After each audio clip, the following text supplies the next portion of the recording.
अक्टूबर को अंबेडकर पार्क में मध्य प्रदेश के अस्थायी आउटसोर्स ठेका कंपनी कर्मचारियों का कामगार क्रांति आंदोलन हो रहा है।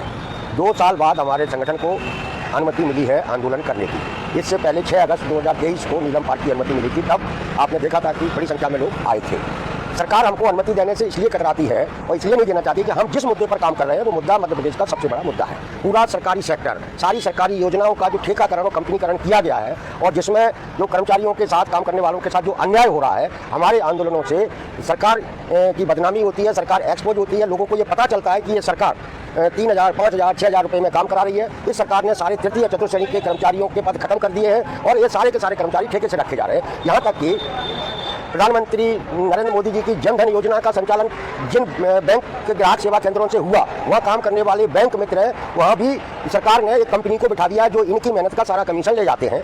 राजस्व का, खेतों का, किसानों के जो गिरदावरी का, नाप तोल का जो काम करते हैं राजस्व सर्वेयर, उन्हें तो नाश्ता करने लायक भी पैसा नहीं मिलता। इन्हें 20 साल में बमुश्किल से 20,000 रुपये कमा पाते हैं। ग्राम पंचायतों के चौकीदार, पंप ऑपरेटर, वृद्ध, सफाई कर्मी, स्कूलों, छात्रावासों के अंशकालीन कर्मचारी, किसी को 3,000 मिलता है, किसी को 2,500 मिलता है, किसी को 5,000 मिलता है। ये मध्य प्रदेश की तस्वीर है। हमारे आंदोलनों से ये तस्वीर सार्वजनिक होती है, मीडिया के जरिए, सोशल मीडिया के जरिए, जिससे सरकार की बहुत बदनामी होती है। इसीलिए हमें 2 साल तक सरकार ने अनुमति नहीं दी थी। इस बार काफ़ी चर्चा के बाद अनुमति दी गई है, वो भी तमाम सारी शर्तों के बाद। आप अनुमति में देखेंगे तो वो शर्तें लिखी गई हैं जो अंग्रेजों के समय दी जाती थी कि भाई आप आएंगे, नारे नहीं लगाएंगे, जुलूस नहीं निकालेंगे, माइक नहीं लगाएंगे। ये अंग्रेजी हुकूमत के समय ये शर्तें थी जो आज मध्य प्रदेश में अनुमति देते वक्त दी जा रही हैं। हम यहाँ भोपाल में इकट्ठे हो रहे हैं, कोई भजन कीर्तन करने तो हो नहीं रहे, हम यहाँ कोई भजन संध्या के लिए भी नहीं आ रहे हैं, हम अपने सवालों को उठाने के लिए आ रहे हैं। सरकार तक इस अन्यायकारी जो अस्थायी आउटसोर्स ठेका प्रथा है उसको खत्म कराने के लिए आ रहे हैं। तब हमारे नारे भी लगेंगे, भाषण भी होंगे, जुलूस भी निकलते हैं।